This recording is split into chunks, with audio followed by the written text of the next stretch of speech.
గిరిజన ప్రజలైన మీ అందరికీ మన రక్షకుడును ప్రభువైన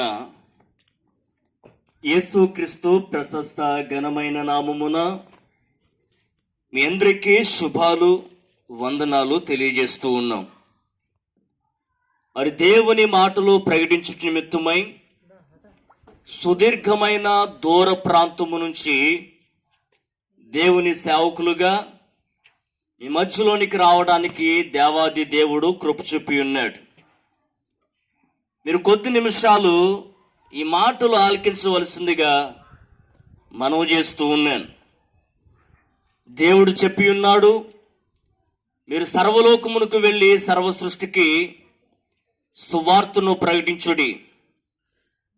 నమ్మి బాప్తిసం పొందువాడు రక్షింపబడును, నమ్మని వానికి శిక్ష విధింపబడుతూ ఉన్నదని ప్రభు తెలియజేశారు.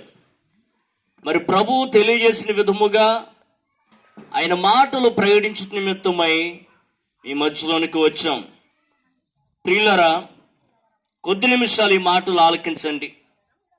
దేవుడు మనుషులమైన మనందరినీ ఆశీర్వదించుట నిమిత్తమై మనము కలిగి ఉన్న పాపముల నుంచి శాపముల నుంచి విమోచించి నిత్య మోక్ష రాజ్యములోనికి చేర్చుట నిమిత్తమై తన అద్వితీయ కుమారుడైన యేసుక్రీస్తు వారిని ఈ లోకమునకు అనుగ్రహించున్నాడు.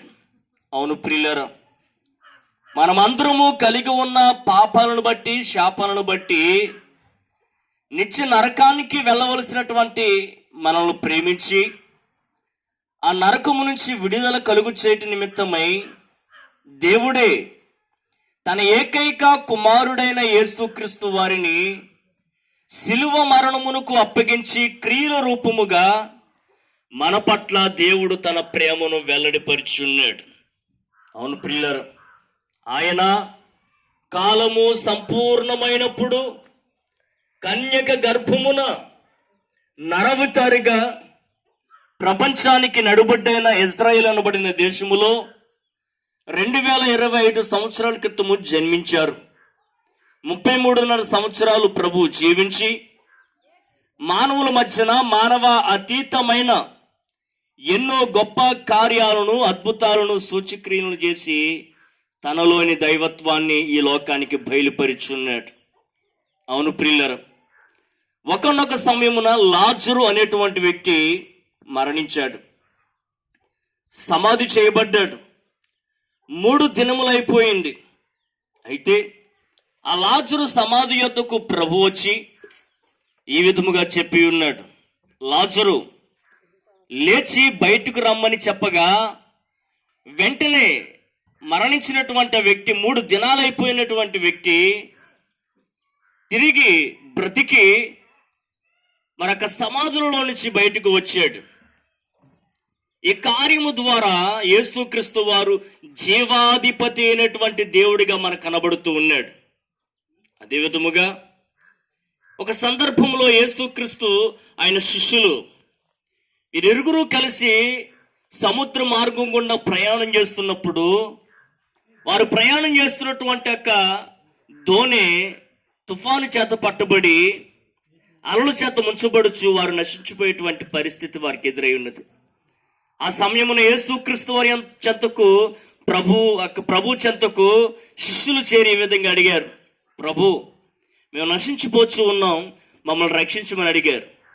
ఆ సమయమున యేసుక్రీస్తు వారు లేచి తన చేయినెత్తి గాలిని సముద్రమును గద్దించగా ఆ యొక్క తుఫాను సముద్రము మిక్కిలి నిమ్మలముగా మారిపోయినది.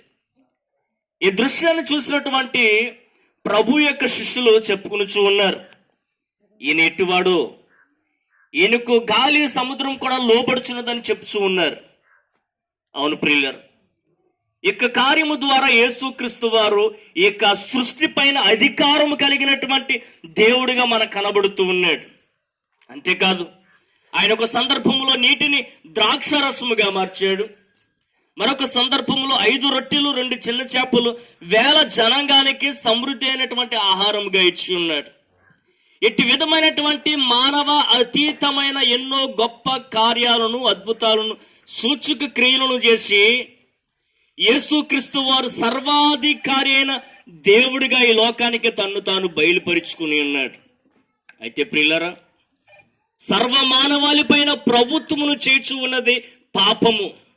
ఈ పాపము ద్వారా మరణము ప్రతి ఒక్క మానవునికి సంభవించి ఉన్నది. అయితే ఒక పాపాన్ని పరిహరించుటకును, ఆ యొక్క మరణమును నిరార్థకము చేయుటకును యేసుక్రీస్తు వారే తన్ను తాను పాప ప్రాయశ్చిత్తార్థమైన బలిగాను అర్పణగాను శిలువ పైన అర్పింపబడిన వాడే ఆయన శిలువలో మరణించారు. ఆయన శిలువలో మరణించి సమాధి చేయబడి తిరిగి సజీవునిగా మృతులలోంచి లేచి పరలోక రాజ్యానికి వెళ్ళి ఉన్నారు. ఈ మాటలు వింటున్న ప్రియ సహోదరి సహోదరుడా, దేవుని ప్రజలారా గమనించండి. యేసుక్రీస్తు వారు చెప్పి ఉన్నారు, నేనే పునరుద్ధానమును జీవమును, నా యందు విశ్వాసం ఉంచిన వారు చనిపోయినను మరలా తిరిగి బ్రతుకుదును, వారు నిత్య జీవాన్ని స్వతంత్రించుకుని సదా నాతో జీవింతురని యేసుక్రీస్తు వారు స్పష్టంగా చెప్పి ఉన్నారు. అవును ప్రియులారా, మనుషులమైన మనము మరణించిన వారు మరణించినట్లుగా మన సమాధుల్లో ఉండమని, మరణించిన మనమంతా తిరిగి లేవలసిన ఆవశ్యకత ఉన్నదని యేసుక్రీస్తు వారు మరణించి తిరిగి సజీవుడిగా మృతుల్లోంచి లేచి ఈ లోకానికి పునరుద్ధాన విషయమైనటువంటి సాక్ష్యాన్ని అనుగ్రహించి ఉన్నారు. ఈ మాటలు వింటున్న ప్రియ సహోదరి సహోదరుడా, దేవుని ప్రజలారా గమనించండి. యేసుక్రీస్తు వారు సర్వ మానవాళి విషయమై ఆ యొక్క సిలువలో చేసిన యొక్క పుణ్య కార్యాన్ని ఎందరైతే విశ్వసిస్తూ ఉన్నారో, ఎందరైతే ఆయనను తమ స్వంత రక్షకునిగా ప్రభువుగా దేవునిగా అంగీకరిస్తూ తమ హృదయమునందు ఒప్పుకొనుచు ఉన్నారో, వారు ఎట్టి కర్మపరులైనను యేసుక్రీస్తునందుల విమోచనము ద్వారా ఉచితముగా నీతిమంతులుగా తీర్చబడుచు ఉన్నారు. అట్టి వారు పాపరహితులుగా తీర్చబడి వారు దేవునికి కుమారులుగాను పరలోక రాజ్యమునకు హక్కుదారులుగా తీర్చబడుచు ఉన్నారు. కాబట్టి ప్రియులారా, సిద్ధపడండి, ప్రభు చెంతకు చేరండి. ఆయన మనందరినీ ప్రేమించేటువంటి దేవుడని తెలియజేస్తూ ఉన్నాను. ఆయన మనందరినీ కూడా తీసుకుని వెళ్ళి ఆ మోక్షాన్ని ఇవ్వడానికి ఆయన త్వరగా వస్తూ ఉన్నాడని తెలియజేస్తూ ఉన్నాం. సిద్ధపడి ప్రభు చెంతకు చేరండి. దేవుడు మీ అందరినీ దీవించునుగాక. ఆమేన్. మన ప్రాంతం క్షేమం కొరకు